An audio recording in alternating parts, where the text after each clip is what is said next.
The Watcher in the Shadows. It started with the knocking. Mia had just moved into an old, isolated house on the outskirts of town.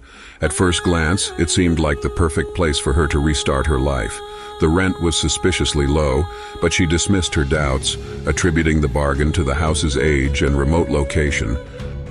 Her first night unfolded without incident. She unpacked a few boxes, made a simple dinner, and collapsed into bed. The wind outside howled conspiratorially, rattling the windows as if sharing secrets with the walls. Yet she drifted off easily, blissfully unaware of the nightmarish tale about to unravel. On the second night it began. 3 soft knocks echoed through the unsettling silence of the house. Mia bolted upright in bed, clutching her blanket like a shield. But as she lay back down, 3 deliberate taps followed, louder, more insistent. The sound drifted ominously from within the walls. Mia froze, every nerve attuned to the strange rhythm.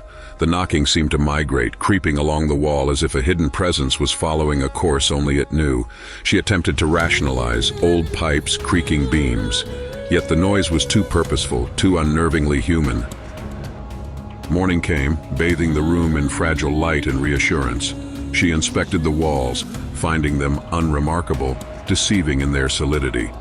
That night, however, the knocking returned, this time accompanied by whispers, a chorus of indistinct murmurs just beyond understanding.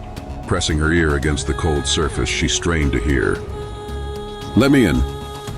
Mia recoiled, heart pounding in her chest. Instinct shouted to flee, yet a morbid curiosity anchored her in place. She recorded the sounds, only to find no trace of them on playback. The unsettling silence of the recording mocked her growing fear. Each night the phenomena intensified. Doors slammed with resentful abandon, lights flickered defiantly, and shadows danced just out of sight, taunting her sanity. The relentless knocking persisted, an unyielding presence in the background. In desperation, she enlisted an electrician, a plumber, and a paranormal investigator, a wiry man with piercing eyes and an unsettling calm. None could offer explanations. The investigator's warning echoed ominously. "This house has a history. People don't stay here long." "What happened to them?" she whispered, voice trembling.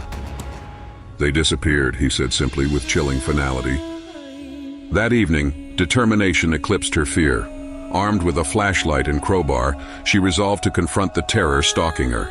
Prizing open the wall where the sound was loudest, she revealed a hidden space.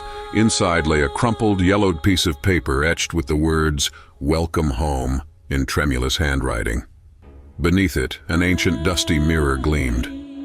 As she lifted the mirror, terror seized her. The reflection was not hers. Gaunt, hollow-eyed, a grinning visage stared back. The house plunged into darkness. The knocking closed in, surrounding her. Whispers swelled, a cacophony urging her surrender. "Let me in! Let me in!" A frigid touch brushed her neck, wrenching a scream from her lips. The mirror fell, shattering the spell. Light flickered back, revealing only her shards at her feet.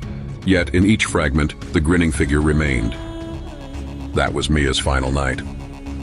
Weeks later, the house appeared once more on the market, its price ever lower. A notice explained the last tenant's abrupt departure in silence. By day, the house was undisturbed, but by night, if one listened closely, the knocking resumed.